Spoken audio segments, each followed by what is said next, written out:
Well, welcome everybody to a year-long project of refurbishing a wonderful place, a truly wonderful place. This is added on to it. Calhoun Station is still next door. Please always support that. It's very important to this town. And the rest of it was used by the Children's Center. Thank you, Mr. Jerry Reeves, for even getting this building years ago for us to use and for the Children's Center to be part of. So it's just wonderful. Thank you. Let's stand for the Pledge of Allegiance, followed by the invocation.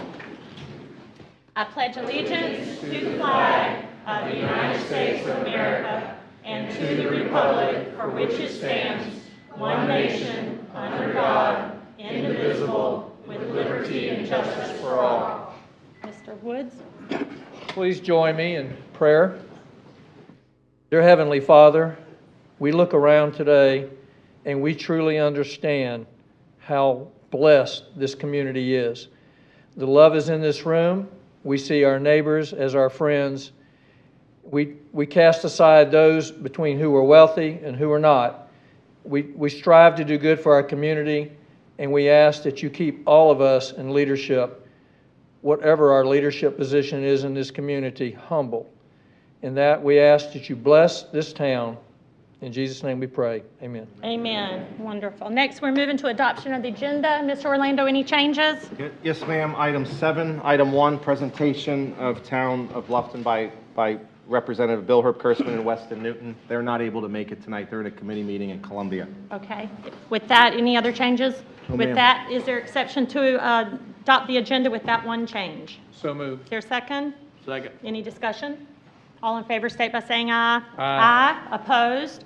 That's unanimous. Next is our adoption of minutes from the January 8th meeting. Are there any changes? If not, is there a motion to accept? So moved. Is there a second? Second. Any discussion? All in favor state by saying aye. Aye. Opposed? That's unanimous. We have one formal item on tonight's meeting agenda, and it is consideration of a resolution naming Bluffton Town Council Chambers.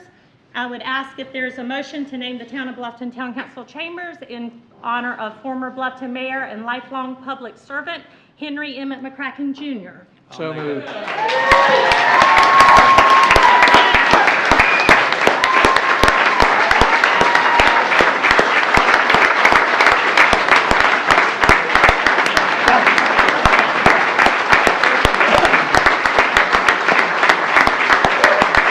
I think we got him.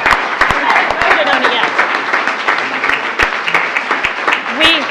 We have a motion and 4 seconds. Is there any discussion?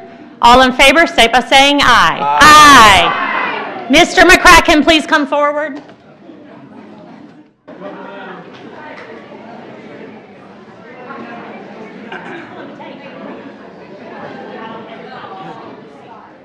Scott and Mark.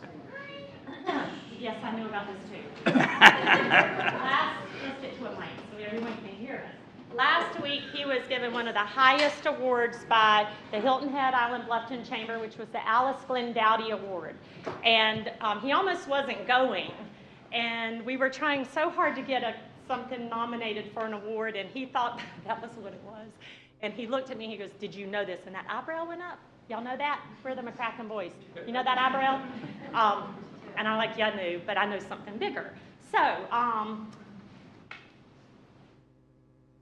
resolution. Whereas Henry Emmett McCracken Jr., a native of Bluffton, South Carolina, who spent 30 years in the military service of this great nation, and whereas upon retirement from the United States Army in 1989 in the rank of colonel, he returned home and began serving the citizens of Beaufort County in the town of Bluffton. Whereas his public service in Beaufort County included 6 years representing Bluffton area residents as a member of the Beaufort County Council, 2 years of which he was chairman of the Beaufort County Council. And whereas following his service on Beaufort County Council, he was elected to serve as the mayor of the town of Bluffton, and then subsequently served also as a member of the town council of the town of Bluffton. Whereas he has continued to honorably serve his community in a volunteer capacity on various town of Bluffton council-appointed boards, commissions, and committees, and his passion for serving his community is unquestionable. His drive to do so is relentless. Whereas he is revered by current elected officials and often consulted by them on matters affecting the Bluffton community. Whereas it is fitting to recognize the years of dedication and service to his community, which have brought great credit upon himself, his family, and his community. Now, for be it resolved by the Town Council of Town of Bluffton that Town of Bluffton Town Council Chambers shall be named McCracken. Junior. Don't fall apart.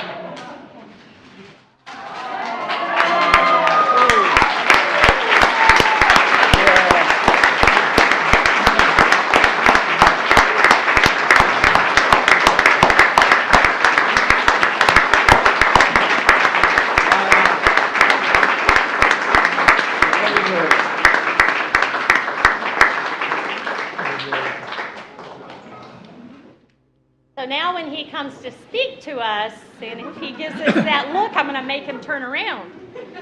So do you want to say a few words? I hope we caught you off guard, but speak. You did. I could. First of all, let me assure you, had I known about this, I would dress differently.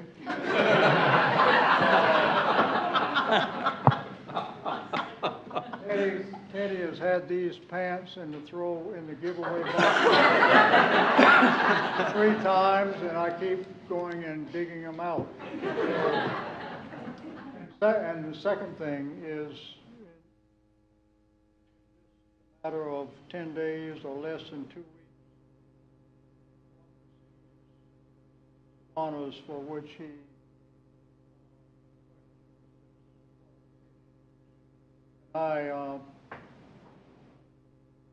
easy decision to come back to Bluffton in 1989 by the fact that our townhouse in Northern Virginia sold out from under us. Is the microphone working?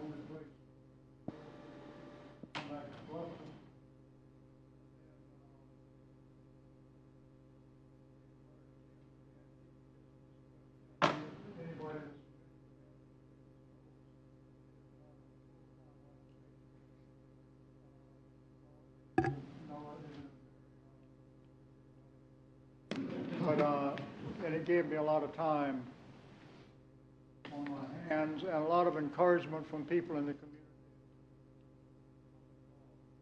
It's very easy.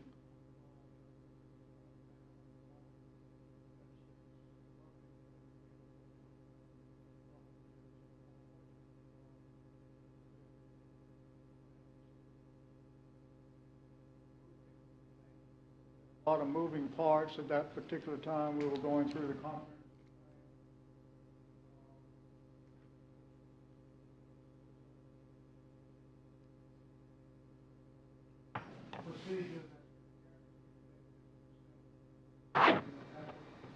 And you just, they weren't the 50% that. And it came time for Bluffton to do the comprehensive plan in 1999. Got to come back home and save that.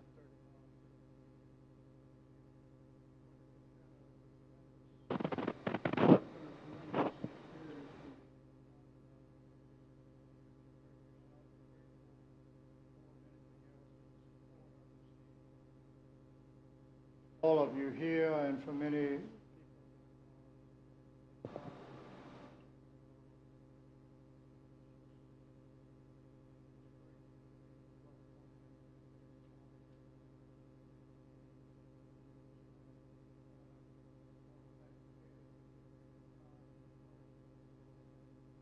council from time to time.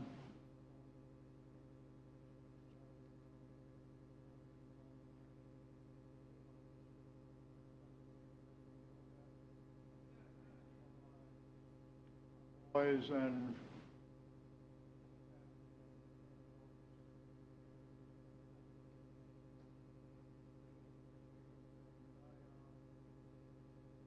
yes, I just have to continue.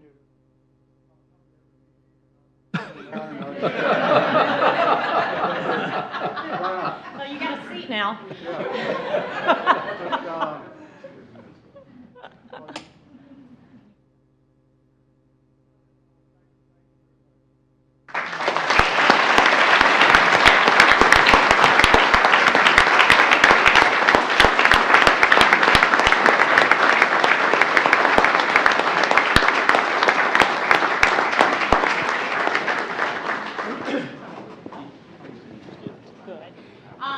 Mayor McCracken, your son Jack's plane is somewhere in flight. He was headed here, or it was canceled. It was canceled, but it's live streaming tonight, so he's watching it. If you want to turn around and wave at him. That's good. He's watching it, and this is being live streamed now. We have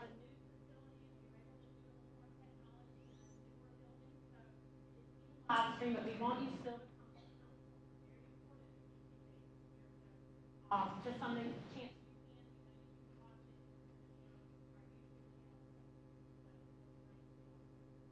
Next, we go from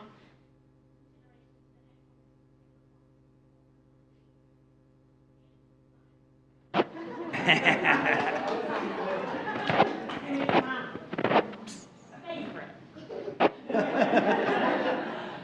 Tabor probably was the youngest elected official.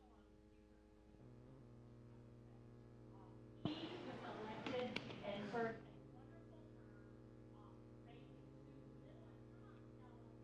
a wonderful term. I think these were born during your term of county council. We all understand family comes first, family, but he did us so well. He did so well. Our voice to the county council.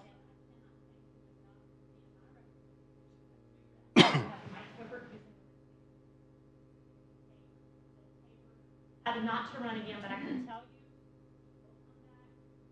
you, he had such a great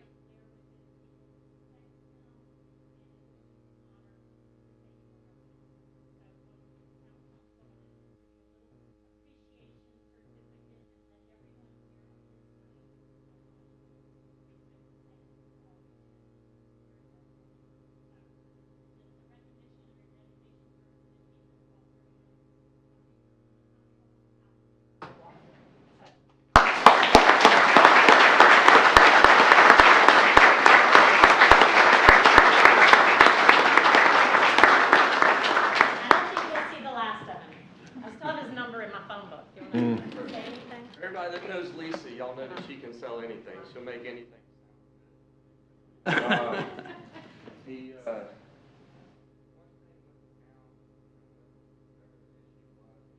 All the town, whether it was Mark, Scott, police department, any of the council members, Lisa. First thing they would say is, how can we help? And every time I called them for help, they always helped us. Paralegal, when I said I wasn't running, she tried to Shoot, you didn't know that. The one thing that I realized about being in government was that it's all. People are going to come to you with problems, most of which you didn't create. And if you get it resolved, they didn't need you in the first place. And if you don't, then it's your fault. Well said. On 6 years, but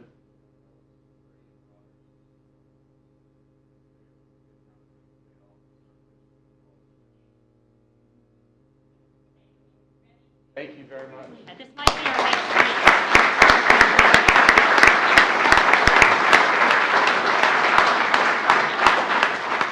Next is our school district character student of the month. Since so many of you are new to council, perhaps the school district years ago set up a character trait of the month, and it's in all of our schools in Beaufort County. Clusters, so there are 12.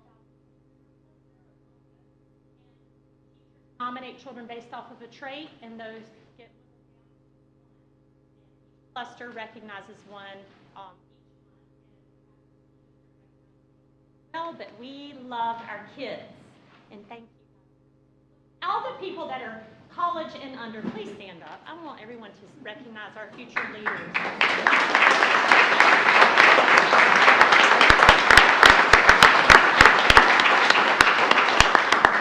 You're in good hands, guys, I'm telling you. This is a strong group of young men and women. So our winner this month is Tyson Weber, and he is from my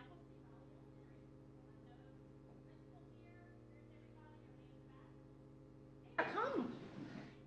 Well, is he here? Oh, there you are. I was expecting you to be taller for some reason. Everyone who's with Tyson, I want to come forward. About me. Yeah, let's come back this way. We've got to figure. Oh, come on. Yeah, we're going to move. Who are these guys, Tyson? All brothers? Wow. You're front and center, young man. Tyson, his character trait is compassion. Who wants to talk about why Tyson was a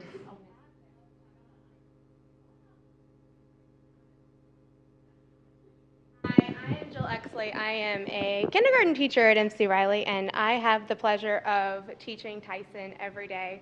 And he is just an amazing child. I'm so lucky to have him in my class. He is one of the most kind and thoughtful and helpful 6-year-olds I have ever had the pleasure of meeting.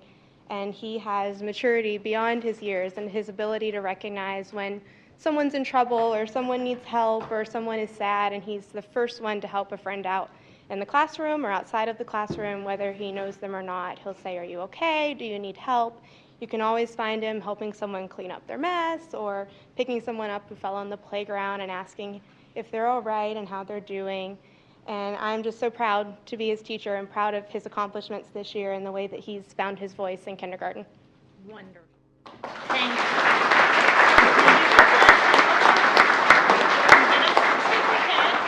gets a coin that only these students get. So this is special. Everyone can. He stands in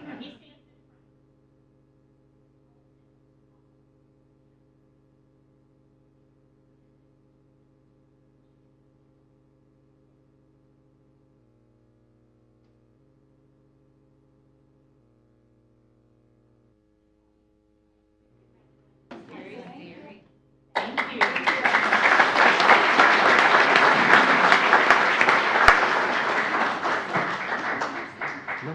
Next, we have a new addition to our Beaufort Jasper Water Sewer Authority.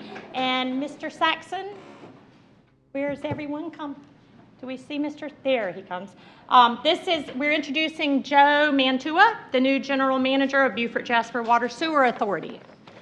Thank you, Dave. Thank you. Council and Mark allowing us to come tonight. And first, congratulations on these digs. These are very, very nice. And I came to this area in 1989, and I think my contributions pale in comparison to what Emmett has done since he's gotten here. But we've done quite a bit. I can remember coming, and we just had a couple of wells, a couple elevated tanks, scattered sewer, all in Bluffton. And now look at us. We've going to be a huge utility. Had great partnerships. Have done a lot of great projects together. But I'm real pleased to announce I'm going to be retiring here at the end of this month, and I want to introduce tonight my replacement, Joe Mantua.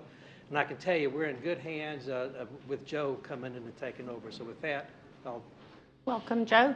Well, good evening. Thank you. I don't want to take up too much of your time. I know you guys have a busy schedule, but I do want to say I'm very excited to be here, and certainly want to carry on Ed's legacy. It's been amazing. The last couple of months we've had the opportunity to work together in a transition period, and it's just what I've seen is how much work he's really done in the area, and it's very exciting to see what's happened here in the two counties and where we're going as well. And so knowing that we need water and sewer to develop and to grow the economy and to build here, we want to be a big part of that. I want to continue that great relationship. And I'm just very excited to be here. And when I looked this morning and saw there was a winter chill warning up in Maryland where I came from, I was very excited to be here in the 75-degree weather today. So thank you all for having us tonight. And again, I'm very much look forward to working with everyone. And I think we've got a great opportunity to continue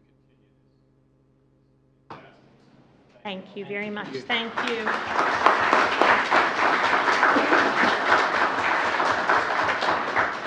And on the Beaufort Jasper Water Sewer Board is Michael Bell. He's our representative for Bluffton, so thank you, Michael, for coming. He just popped in while y'all were talking.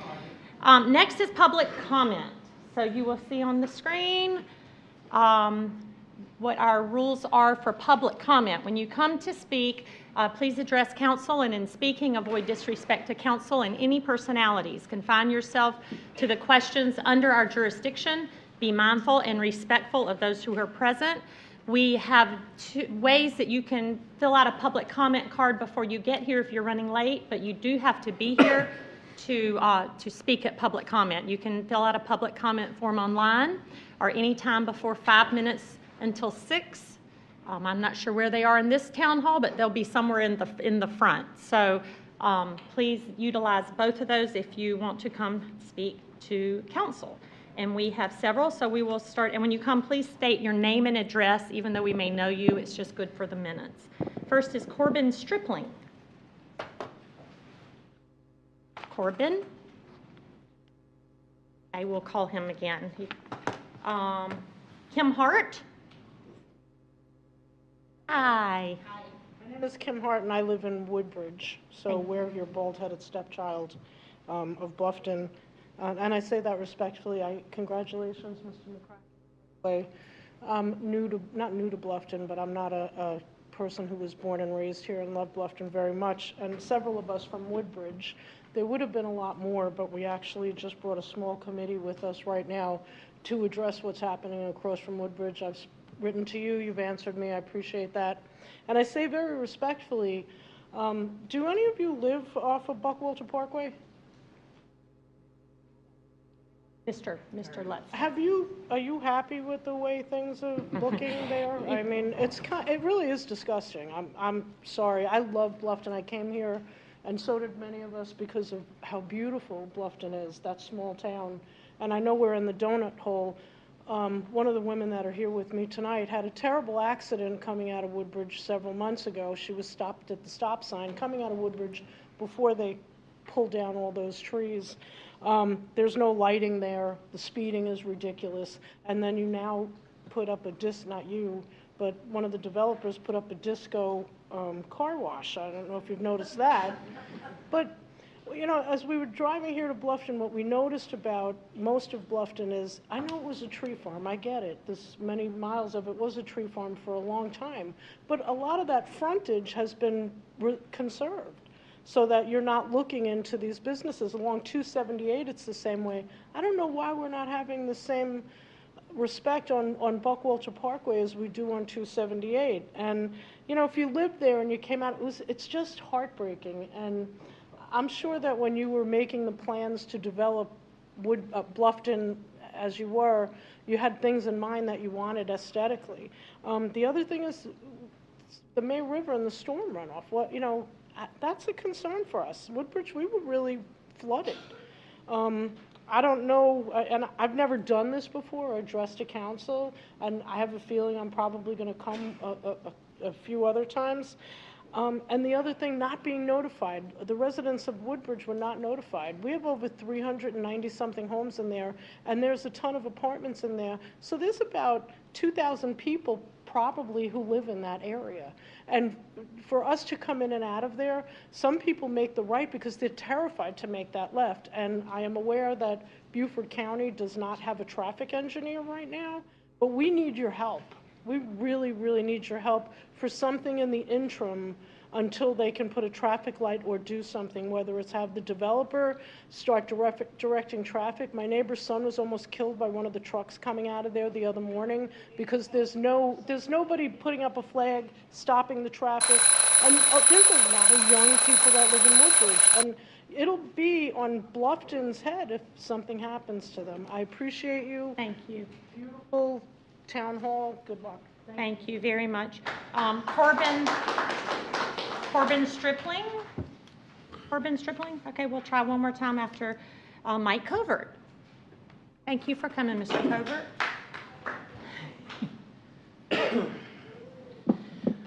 Madam Mayor. Name and address. I know we know you, but just to help Kim. I'll give you a fake address. Mike Covert, Beaufort County Council, 95 Hampton Hall Boulevard. Thank you, sir. Madam Mayor, Town Council, and Mr. Orlando, I rise before you today on a myriad of reasons. First, on behalf of Beaufort County Council, I want to say to you all what a fine, splendid building this is. It's well-deserved.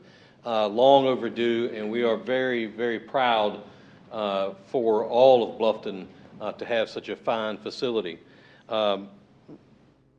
Madam Mayor, I also wanted to, on behalf of Beaufort County Council, congratulate you with the festivities earlier. It truly is an understatement to say that you are the biggest fan of Bluffton. And no matter where I travel in this state for county business, when municipalities come up, the word is always, isn't the mayor of Bluffton that Lisa lady? And tongue-in-cheek, they know you around this state, and it's very proud. Also, I would like to say that it is an honor for me to serve on Beaufort County Council in the same chamber as Chairman and Mayor McCracken has. So it's an honor to be here with him and have this facility named in his honor. The main final reason, rather, that I come here today is in support of trying to find resolution as some of us go to the Southern Lowcountry Regional Board every month and discuss with other counties, other municipalities, what each of us is doing and how we can do it better, how we can do it with less impact on the environment, less impact on our constituents' wallets. We are all looking for the same goal. We're on the same team. With the comments earlier, and I've had others presented to me about the Buckwalter Parkway area across from Woodbridge. Woodbridge, and as you all know, that whole area is District 7 that I proudly represent, and a portion of it is also in the jurisdiction of the town of Bluffton. I'd like for us, and this is a two-way conversation because I'm going to have this same conversation with my colleagues and cohorts on county council and administration, but I think we could come together and in the vein of Southern Lowcountry Regional Board to be able to work together, even if it's nothing more than notification.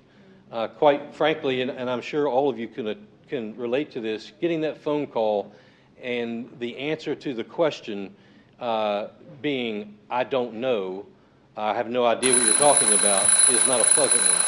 So for this particular, and I apologize for going over, this particular instance, if we could work together, and it's just as much our responsibility as it is the municipalities that join us, in conveying some kind of conversation of this is what's going on, this is what we're doing next door to you that will affect your constituents as they do ours. And again, it's a two-way street, and I firmly believe that when Mr. Hamilton, Councilman Hamilton and I spoke 3 years ago now and talked about reinvigorating this board, that's really one of the things we had in mind.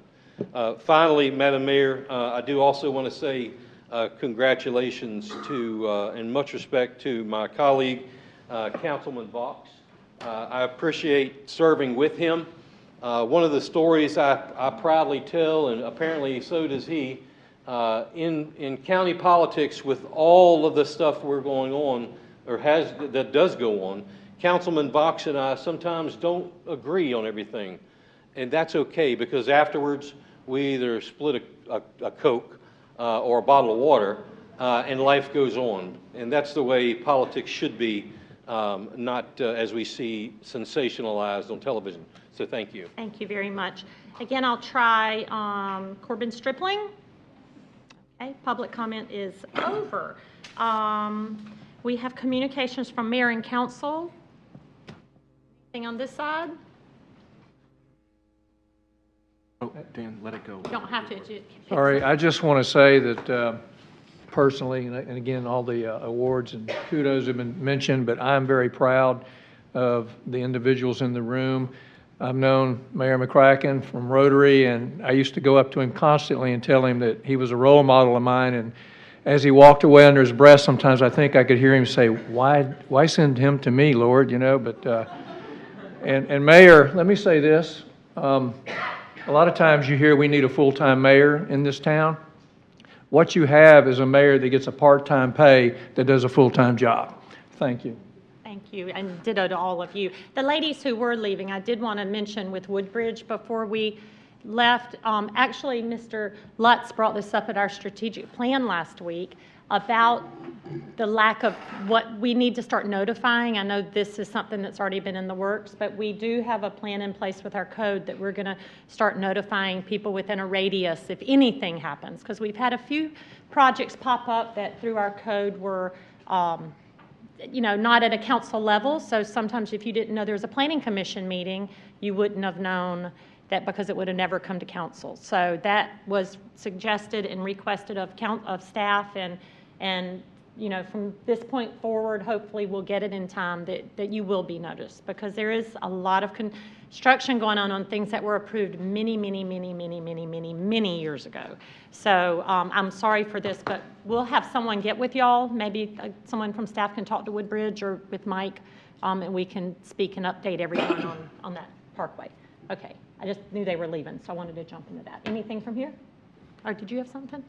Sorry, Mr. Hamilton. Can I talk? Yes, you may talk now. 3 minutes. I'll let you talk. 3 minutes. Name and address, please. First of all, I'd like to say I'm so glad to be back home. Me too.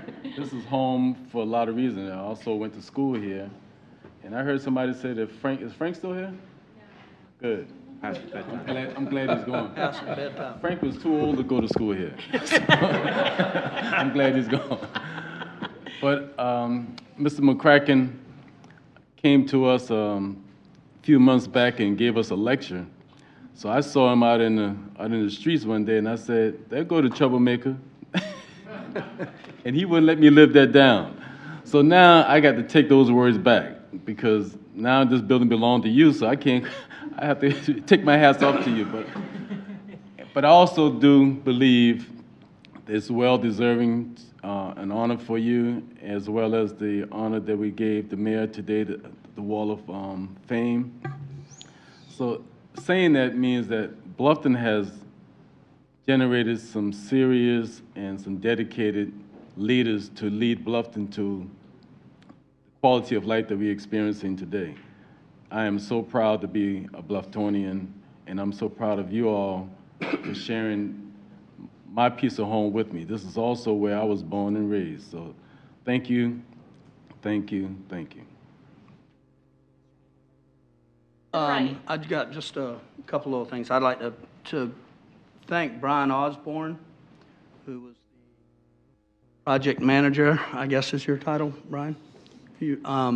This has not been an easy project between him and Mark and our best friend of all, Tricia, who has the checkbook. I think remembering back in 1964 when I first started the first grade here, it's a lot different now. I like the windows. I like all the modern stuff. It's quite a change that I can just close my eyes and think back and remember the way it was. So I'd just like to thank them, and I'd like to thank this council for supporting the efforts, and I'd like to just brag for a minute and say it's paid for. The future taxpayers will not have to pay for this building you're sitting in. So to me, I think it's a great accomplishment, and proud of all you guys for all your work. Lutz, anything? Yeah, we just came back from the Municipal Association meeting up in Columbia, and during the meetings, it came to my attention how far out in the forefront Bluffton is from a lot of our other neighbors in the state, in the area. And I just want to say that staff, you are phenomenal. Our police department, I bragged about you guys. Don't get too big ahead. Okay, but I bragged about our police department and all of the accomplishments that we've done. We are just, I hope you folks are as happy with us as we are with staff and what's been accomplishing. The other thing is that Mayor Solka, I could not be more in support of your face being on the wall, but I do want to share one thing. Prior to my deciding to run for council, my wife and I had several conversations, and we also had several breakfast meetings with Mayor Solka. And I asked her point blank if there was any more involvement in doing the council as opposed to being on planning commission. And she looked square in my eyes, didn't smile at all, and said, absolutely not. So today, I still look at her and I point at her and I say, you lied to me. She gets that big grin on her face and says, yes, I did, but if I didn't have done that, you wouldn't have run for council. So, you know, it's, she's got a little bit of a way of twisting people's arms and making them feel welcome. So, thank you. Thank you. Well, ditto to everything, and these two, this whole group is awesome, and I'm glad I did tell you a little lie, but it really isn't a little lie. It was a teeny tiny little lie. But anyway, it's wonderful, and I love working with y'all, love all of you. This is the youngest audience I think we've had. I love seeing the youth in this audience. Our average age is 35, and I think the average age in here tonight is probably about 25. So thank you all for coming. Seriously, it's awesome. And it's a quick meeting too. So next we're having a public hearing. We're going to get to this public hearing on the consideration of Town of Bluffton Needs Assessment. Michelle Knight. There's Miss Michelle. I was told to be quick. I'm going to try my best. Okay. Let's see here.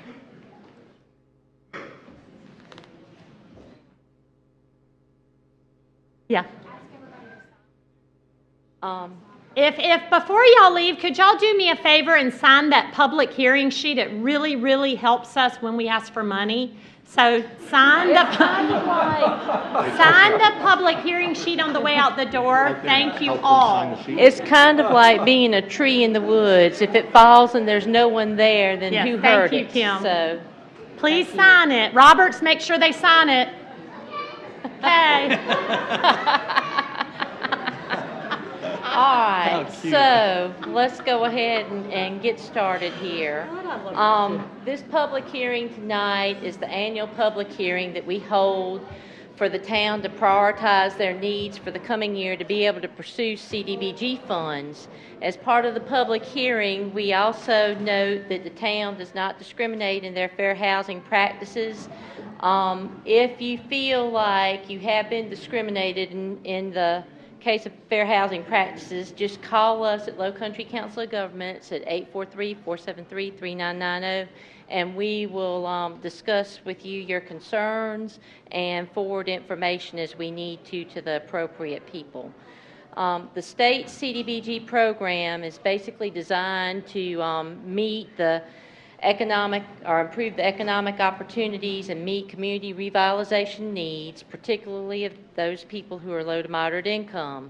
In Beaufort County this year, a family of four making less than $750 a year is deemed to be low to moderate income. The number goes up and down based on the number of people in your home. For this year, the state's expecting to receive approximately $20.2 million. The number's been pretty flat over the last several years, but they don't think anything's going to change much this year with the budget.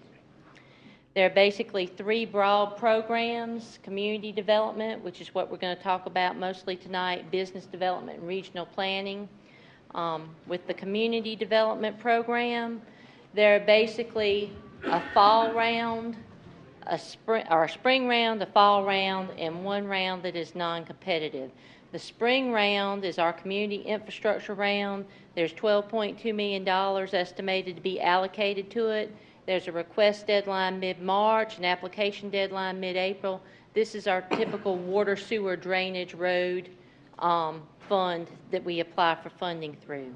Maximum amount of funding that can be received in this program is $750,000, and there's a minimum grant application of $50,000. Community enrichment is a fall round program. We call that our facilities program mainly. There's a mid-August request deadline, a mid-September full application deadline. Basically, you were looking at projects here that do one of three things. They either increase economic opportunities in an area or economic competitiveness in an area. They address a health or safety issue, or they address workforce issues in an area. And there are some examples here that are listed of those type projects. They can be streetscape improvements, public facility modifications, libraries, fire trucks, fire substations, demolition of unsafe structures for crime prevention purposes, regional plans under certain criteria, for example, and so on. Special projects set aside is a small pilot program. There's $300,000 set aside here. This is also a fall application request and deadline.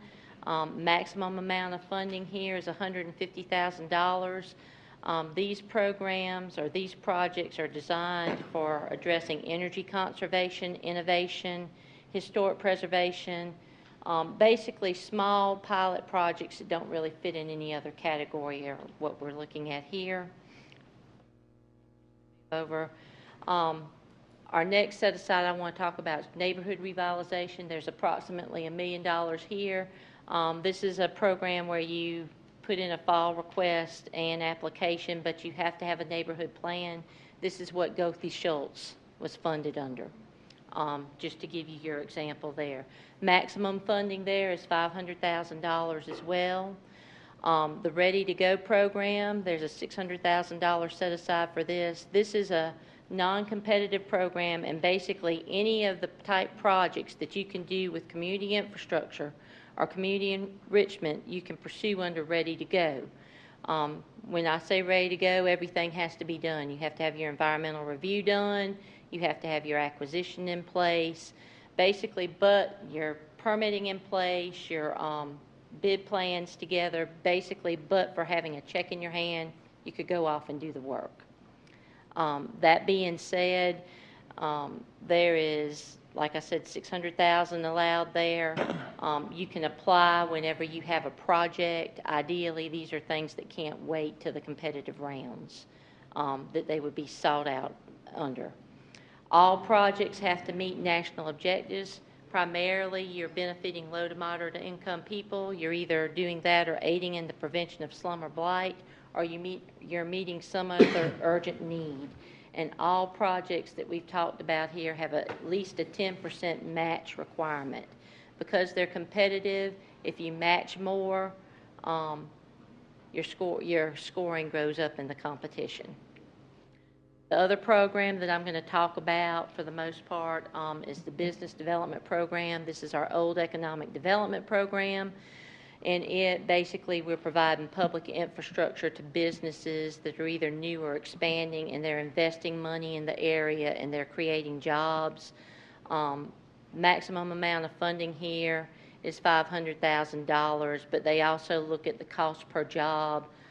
Maximum amount of money that you can receive based on the number of jobs created is $10,000 per job. The average for most projects in the state of South Carolina are around $4,000 to $5,000 per job, and these jobs that are being created have to be what are described as qualifying jobs, meaning most of them can be done with a high school education and a year's experience. So we're not necessarily looking at high-tech degree positions, although some of them can be involved in those projects. The rest of the money or balance of the money that we receive is for regional planning, for us to come out and do public hearings like this and meet with staff about project development. And then that other balance is also for state administration and technical assistance. There is a performance threshold for these programs.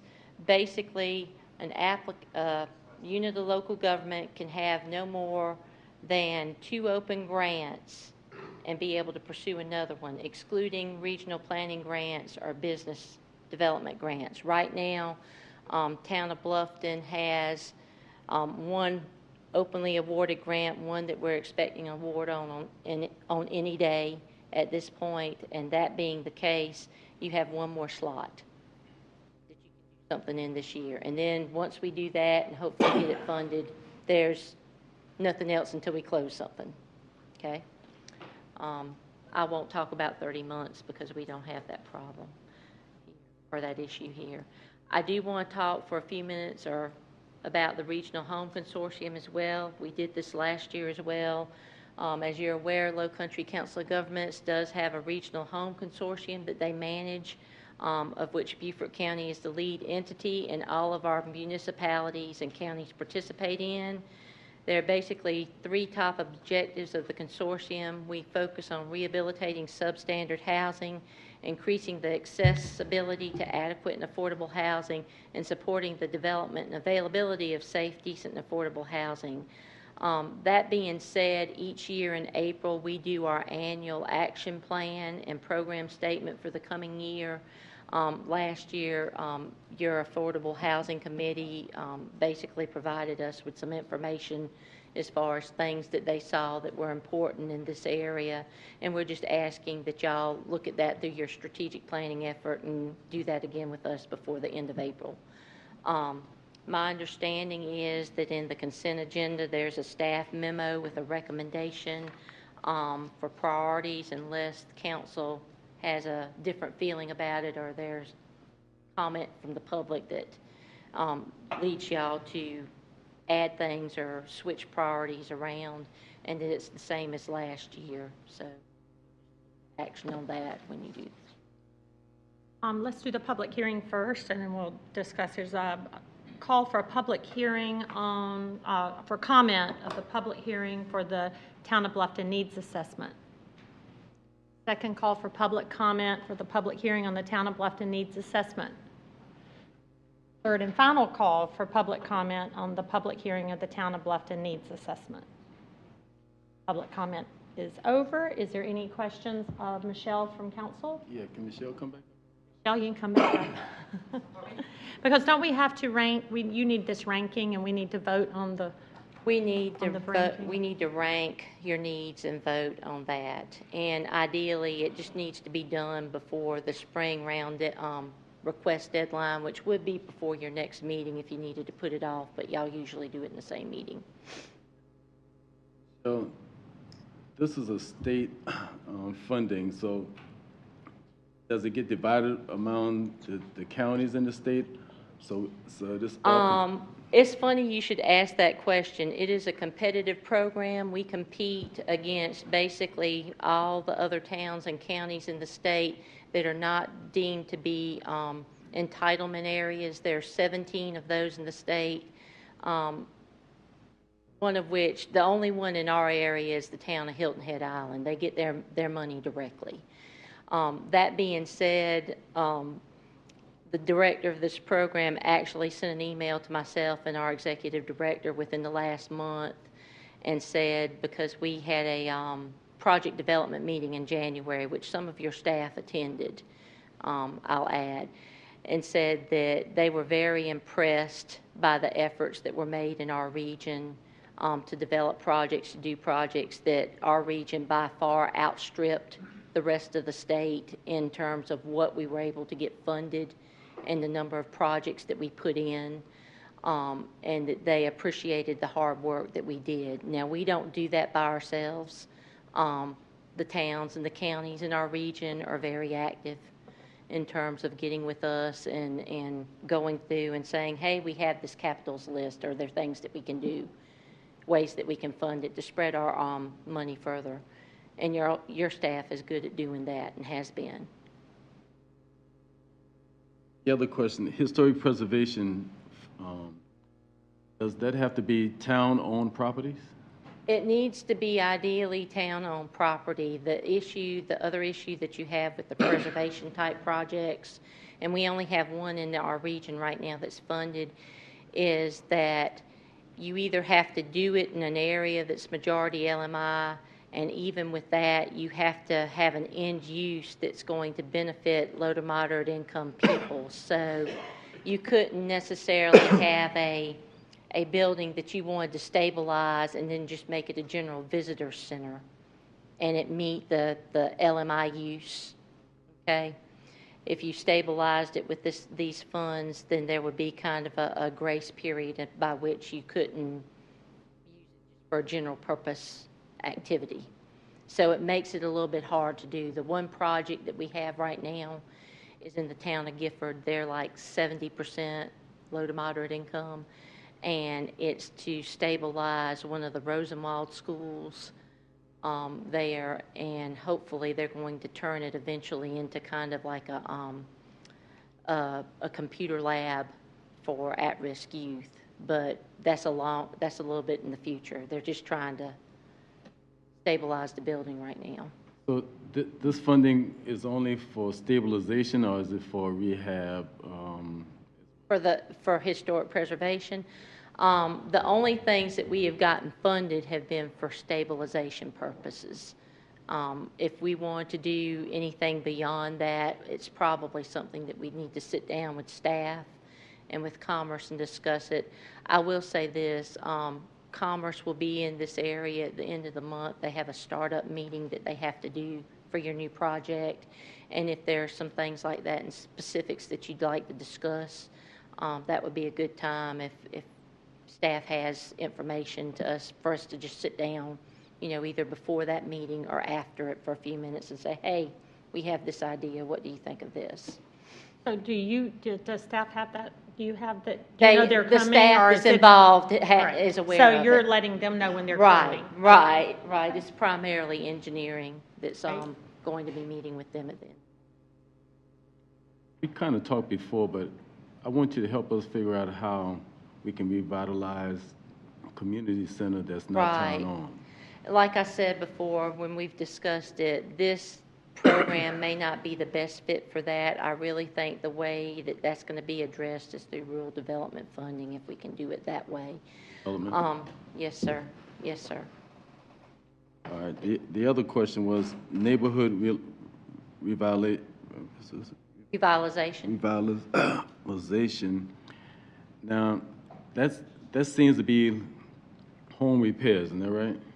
It's not just home repairs. For example, the Goethe Schultz project that we're doing right now is mainly sidewalks and lighting for pedestrian safety on that. It can be, there have been neighborhood projects that we've done in the past where we've done some exterior housing rehab, but we cannot with this program go inside of a house. Now, if you have people who have a need that own their homes and occupy their homes, and they're stick-built homes, not mobile homes, the Home Consortium program, we can address those needs under that. And we can do a lot more with that than we can doing housing rehabilitation as part of a neighborhood revitalization project, because basically all we're doing there is we're painting a house or vinyl siding it, we're putting a roof on, putting a ramp on, but we're not actually walking in the house and touching anything. Questions? Thank you. So we need to rank these. Last year's ranking was infrastructure improvements, transportation, pedestrian, safety, residential rehab. Can you scroll that up one more? So it's the second page. There you go. Restoration of properties or facilities of special value to the community and affordable housing, I guess, for low to moderate income individuals, families, and seniors. So are y'all happy with the way we ranked it? We seem to keep it every year pretty much the same. And I think last year you told us it really doesn't matter what's number 1 and 4. Is that? Well, it doesn't matter. The top 3 are the things that we pursue. Okay. But you've got things that are general enough here that we can make that work. And as far as the residential rehab, we can explain, if you keep it in this order, if we pursued something below it, why we weren't doing it with CDBG. Okay. Because that's truly, if this is truly how your need fleshes out, then that's what we want to see. Is that something, I guess I'll ask Mark, is that a ranking you would recommend, and would council like to change it, or would you like us to talk about changing it? Right, I think the ranking works for us. We've been successful with several grants, several successful competitive grants. I think the ranking makes a lot of sense. I think what jumps out at me is that, affordable housing's low on the list, where that is such a high priority of ours, especially with our recent request for proposal and so on and so forth. I believe that we can still apply for and look for funds collectively and together, even with this ranking. Right. So I don't think it hurts us to keep the ranking we have. It's working for us. I don't think it's going to hurt you, no. Okay. Are y'all happy with the ranking the way do you have a suggestion of changing the ranking? I have a suggestion if you change affordable housing up 1, because if it doesn't, she says she don't think it'll hurt, but I want to make sure it doesn't hurt. So the suggestion is to keep it, but flip-flop 4 and 5. Is everyone okay with that? Okay, is there a motion is this something we vote on? Yes.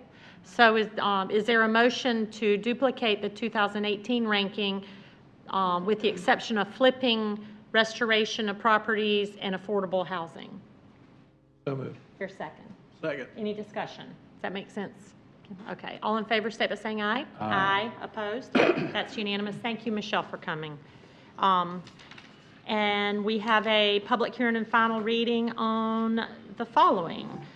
Request for an ordinance approving annexation of approximately 2.84 acres of land located at 120 Bluffton Road. And the tax map number is going to be, well, I'll say it. Tax map R600-039. 00001720000. Mr. Eichard, was there any change from first reading? Do you want to just do a little simple? No, ma'am, there are no changes from the first reading. I will state that this is the second and final reading. It is a public hearing, so you will need to have a public hearing component to it. I'm happy to go through any of the previous criteria for both the annexation and the zoning map amendment if you like. And just for a recap, you did approve first reading. Location map, the property is 120 Bluffton Road, which is located here. Sorry, it doesn't look like the mouse shows up on the main screens here. You can see that it is currently zoned in the county, and it is in close proximity to property that is owned by the town of Bluffton. From a timeline standpoint, January 8th was the first reading. We're here this evening for the second and final reading for both the annexation and zoning map amendment. We do have the review criteria for the annexation. If you'd like me to go over again, I'm more than happy to. Also, the review criteria for the zoning map amendment. I have a question, Mr. Finger. Do we have a public hearing for both items? Because we do have a public comment for the zoning side. It should be We need a public hearing. separate ordinances, but you can Okay. have a combined public hearing if you desire. Okay, okay. So this evening, you have the ability to approve the application as submitted, approve with conditions, or to deny the application both for the annexation and the zoning map amendment. And if you so choose, I do have 2 proposed or suggested motions for you. Well, let's. I can answer any questions you have.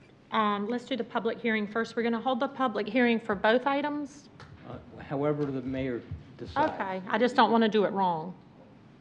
Safest way is to do 2 different public hearings. Okay. You can Okay. combine Well, them, but let's the do safer way to do it, too. a public hearing on the ordinance approving the annexation. There is a public hearing comment card for the zoning, so that'll be the second one. So first call for a public comment of the public hearing requesting the ordinance approving annexation of the land located on 120 Bluffton Road. Second call for public comment at the public hearing for the ordinance approving annexation of approximately 2.84 acres located on 120 Bluffton Road. Third and final call for public comment at the public hearing for the request for an ordinance approving annexation of approximately 2.84 acres located on 120 Bluffton Road. Public comment is over, and the public hearing is over now. Any questions of council? No changes were made from last month to this month. Questions? Okay. Is there a motion to approve on second and final reading of an ordinance request for annexation of approximately 2.84 acres of land located on 120 Bluffton Road, Beaufort County Tax Map R600-039-0000172-0000, into the town of Bluffton, corporate limits, and providing for severability and an effective date? I'll make that motion. Is there a second? Any discussion? All in favor, state by saying aye. Aye. Opposed? That's unanimous.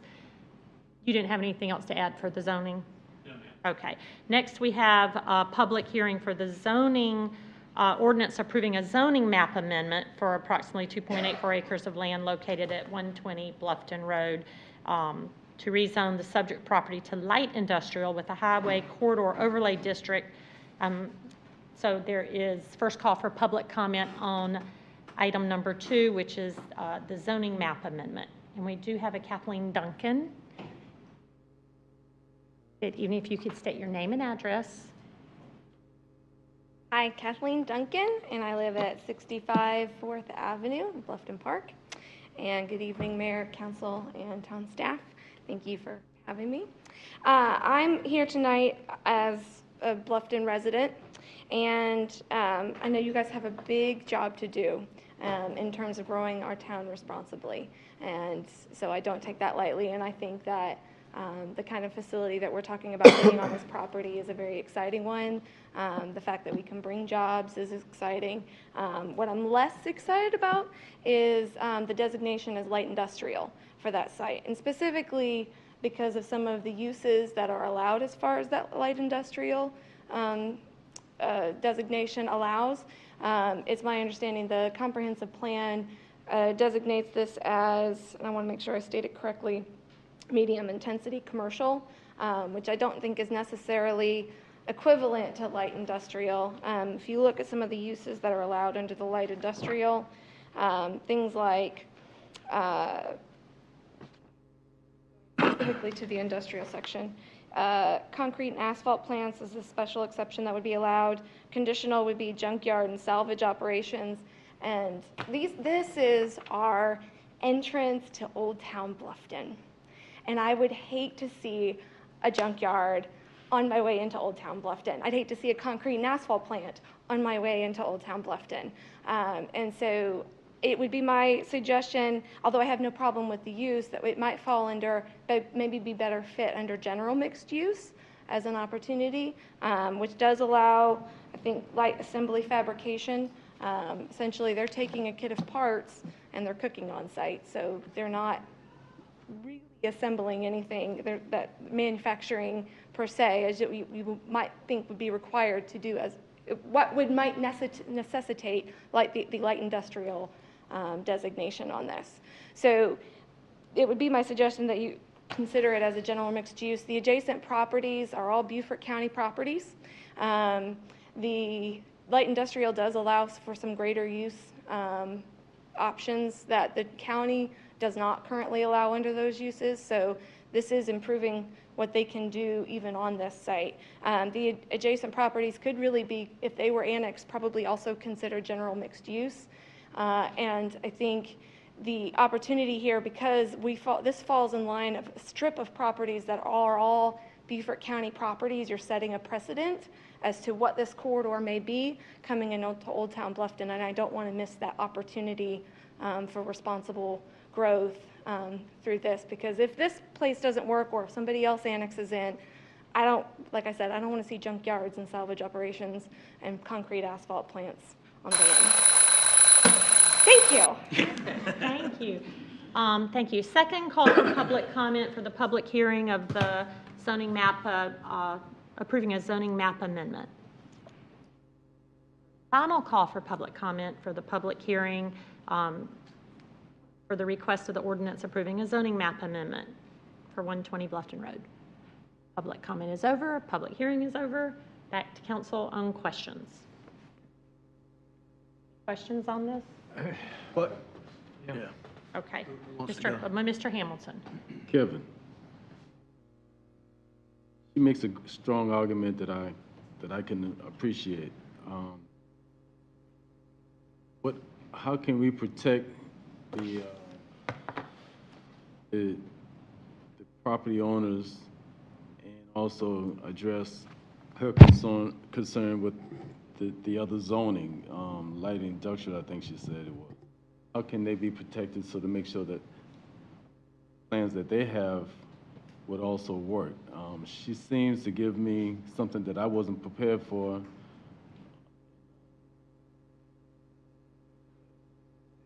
Still could be, still could operate with that other zoning. Is that correct? And what I've done is I'm trying to put the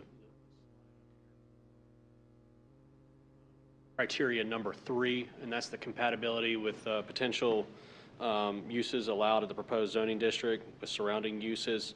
And in the findings and in the staff report that we provided to you, the uses, and I'll just kind of read from here, it says the site is proposed to be developed to include a distillery operation with sales area, small restaurant, associated office space, which if approved will have a projected opening date of 2020, and then the only town standard zoning district allowed for the mix of land uses is light industrial.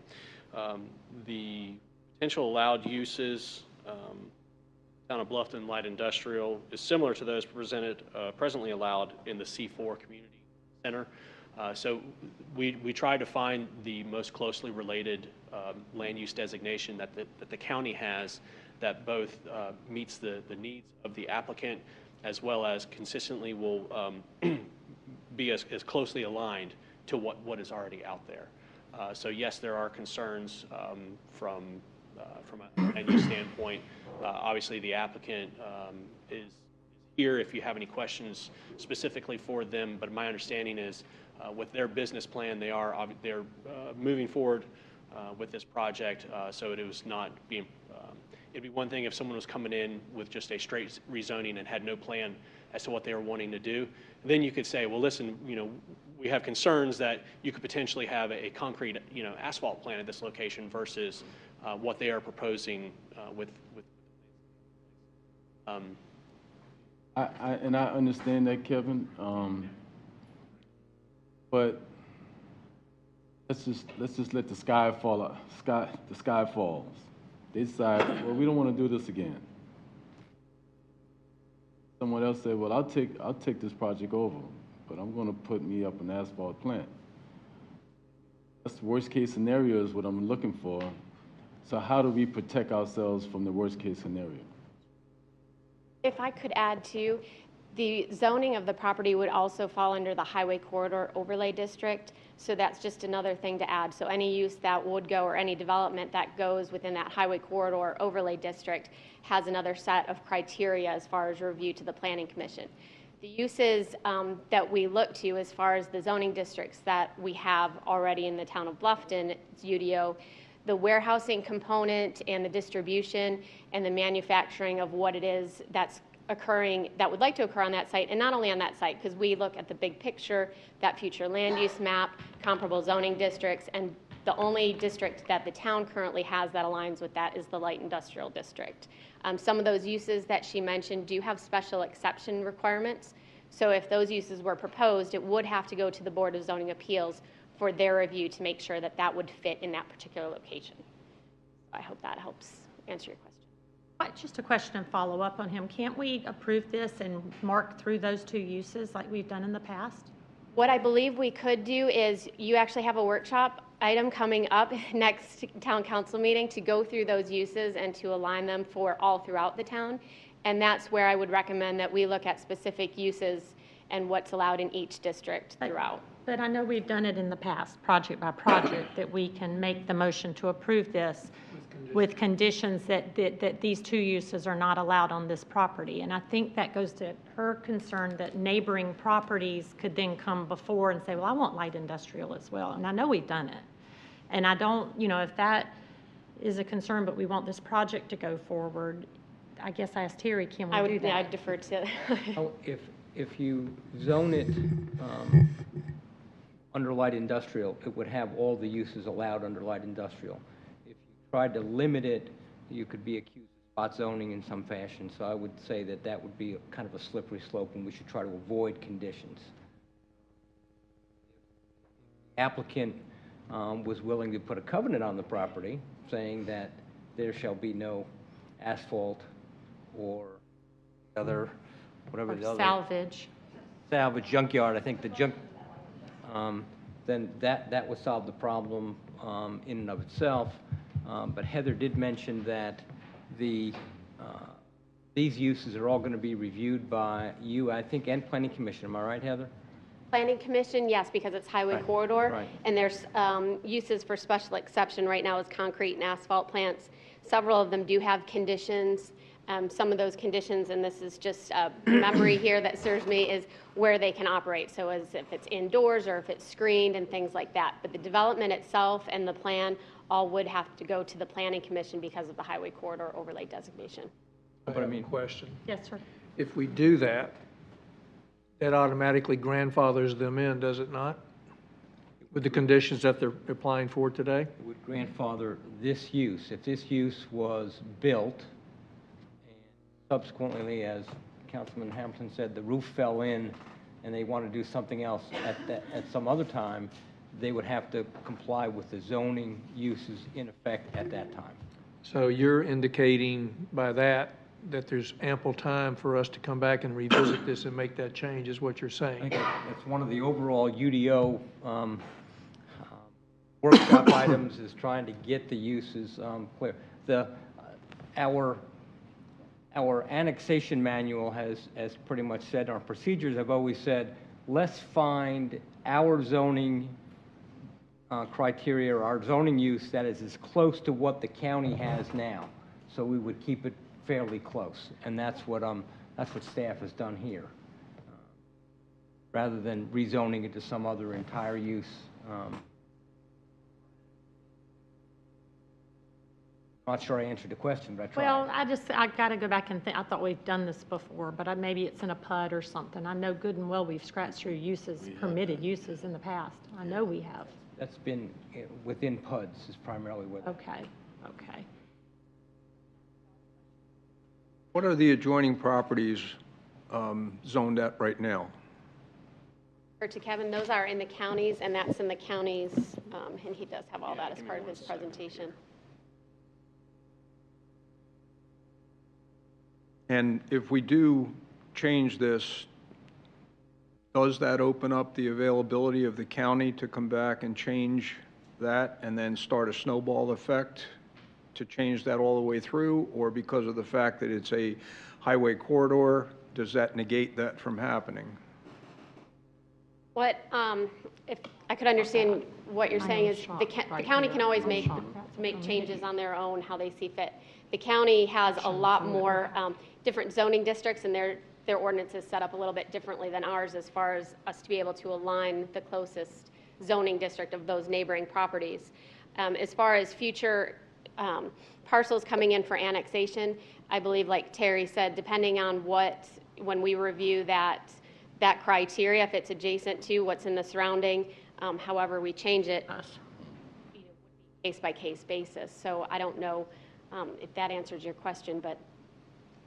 It does, but the point I was trying to make too is that right now we don't have any jurisdictional on the adjoining properties. The only thing that we can take into consideration is the annexation of the one piece of property. Okay, so we do have control over that, if you will, and we can make suggestions on how to word it so that the asphalt and the junkyard, et cetera, can't be put there. But the other properties that are adjoining it, we don't really have any input or say on them.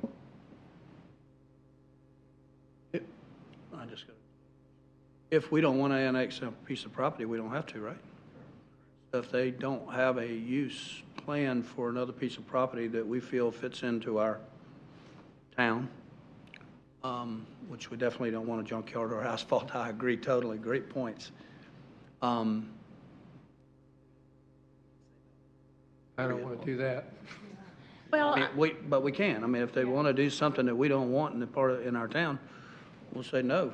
Do this, this, this, or something that fits, or don't want you. So under, and I found it on page 27 of our report you gave us for our packet, you have a good county versus town, and the county doesn't allow asphalt plants or solid waste transfer is conditional. These two uses that you said are conditional or special exception anyway, and I have every comfort that he's going to do what he's going to do. So two things, maybe we can hear from the applicant. Would they say they never would have those two items on it? I don't want to put you on the spot. Or I don't think you or do like what Dan says, this is something we're going to look at in the next month to ensure the next property that comes in that wants to annex, that these uses won't be something that's on our gateway. So I mean, I'm trying to help get everyone understanding it, so. Mayor, let's Yes. take the first Yes. comment. You don't want an asphalt plant there. You don't want a junkyard there. You could put those restrictions on this piece of property yourself. So let's go ahead and say that we'll do that, and we can move forward with this. Okay. With the applicant's consent, you can tag those two conditions on. Okay. Is then there we can work anything on our- else, That'll be a fun Clary? motion. And then we can work on our, Wait, we're doing we need to be at a microphone, because we're streaming and no one can hear you, so. Come up, So come back up.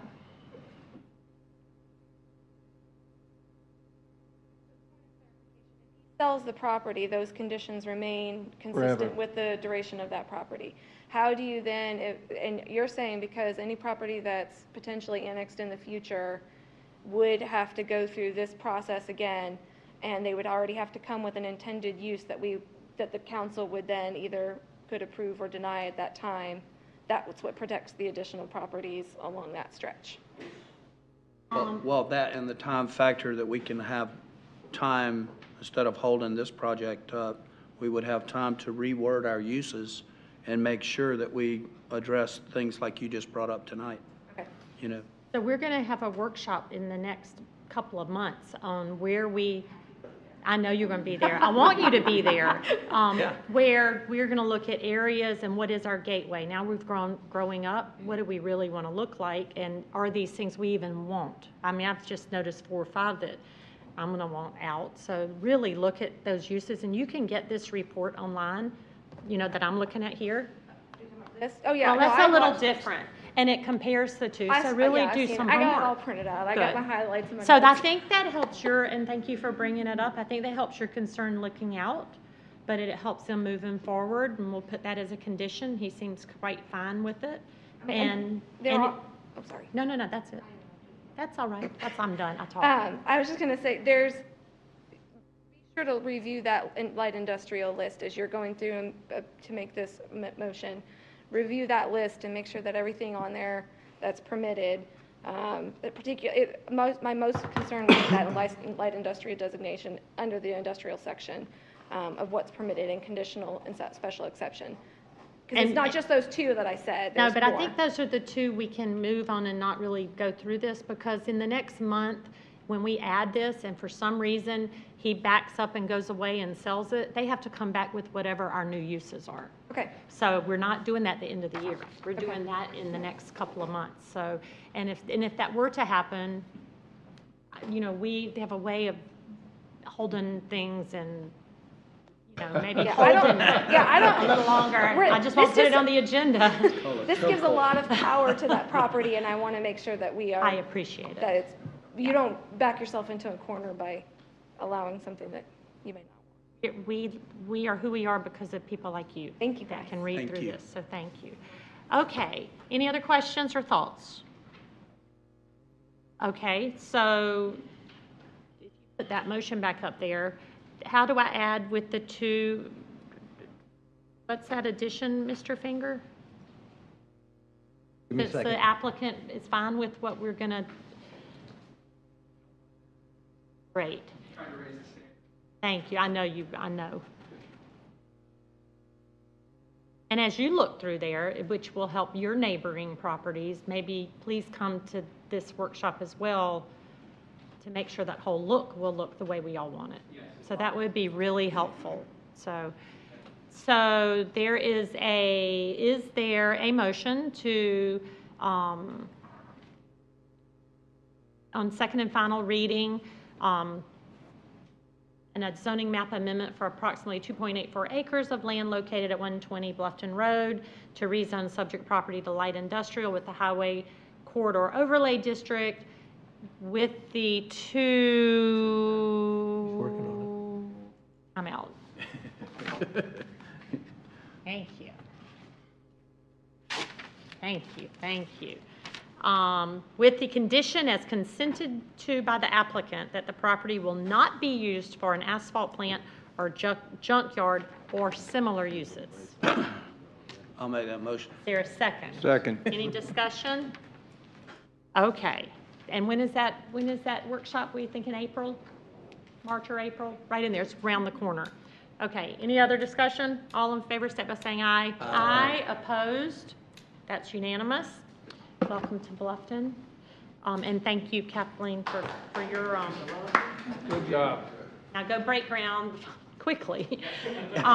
Next, we have a consent agenda. There are 5 items on the consent agenda for monthly reports, our town manager's report, and 3 other items on SCE and G, lighting, sidewalk improvements. Is there anything you want off to have more discussion on? If not, is there a motion to accept the consent agenda? So moved. Is there a second? Second. Any discussion? All in favor, state by saying aye. Aye. Opposed? That's unanimous. And followed by a motion to go into executive session for contractual matters regarding town manager contract pursuant to Freedom of Information Act 3470A1. I'll make that motion. Is there a second? Second. Any discussion? Y'all actually Y'all can have to stay go. here, because in our new town hall, we leave. So we're not pushing you out the door. But there will be no action from it. It's just, They all like to leave. y'all are, you can leave if you want to. So there's going to be no action. I'll talk to you. Okay, all in favor, state by saying aye. Aye. Opposed? That's unanimous. Thank you all for coming.